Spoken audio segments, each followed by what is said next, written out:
No, takže ahoj, vítam vás do ďalšieho videa, ďalšieho videa a toto bude video LPS na výmenu. A proste bude to LPS na výmenu. Ja iba tak narýchlo ukážem, aký LPS vymenujem a vlastne za všetkých, hlavne za toho huskyho, alebo proste som strašne, že som vydala do videa, lebo sa čo moc háňam, som tam zabudla na Corgiho.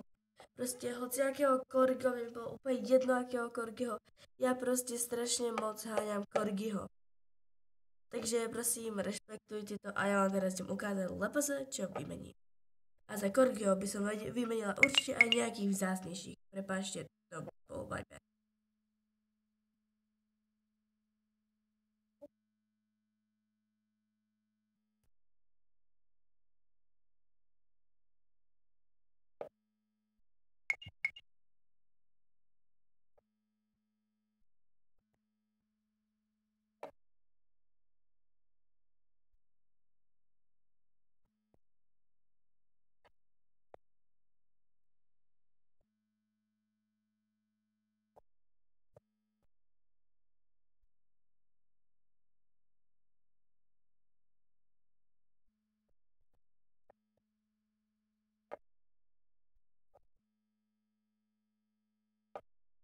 Jo a ešte aj s týmto huským som teraz dávam tých, čo by som bola ochotná dať za toho Corgiho.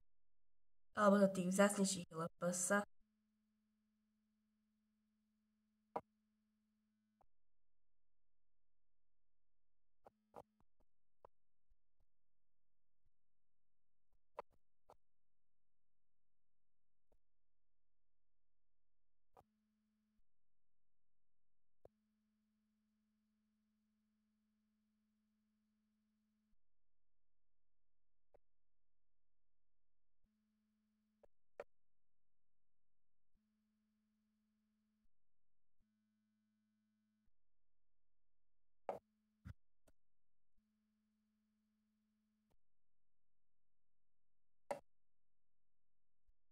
Takže to boli tí, by som ich dala za toho Corgiho, samozrejme aj tohoto huskyho.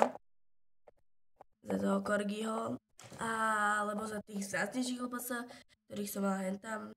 Takže tak. A ešte vám ukážem jednoho, čo by som fakt vymenila za Corgiho.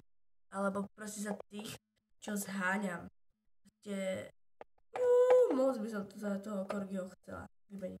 Proste za Corgiho hlavne týchto. A za Dogu alebo takých by som vymenila jednoho z týchto nevzácnych a jednoho z týchto vzácnejších. Za Dogu by som vymenila túto koliu, to má červené a toto trošku rúžové. Takže za nejakú Dogu alebo za Corgiho, no vlastne iba za Dogu by som vymenila túto koliu. Za SC alebo toho druhého jazvečíka by som vymenila tohoto jazvečíka, ktoré má iba trošku odredy, ale nič iné. A za tých menej vzácnych počupákov alebo za proste nejaký ešte Corgiho by som vymenila tohoto Čauča. Takže to by už bolo z tohoto videa všetko. A zatiaľ sa máte. A to presvedko fakt nevymením. Takže zatiaľ sa máte a hľadám si nejakého pečpáka. Vyberete. Takže zatiaľ sa fakt máte.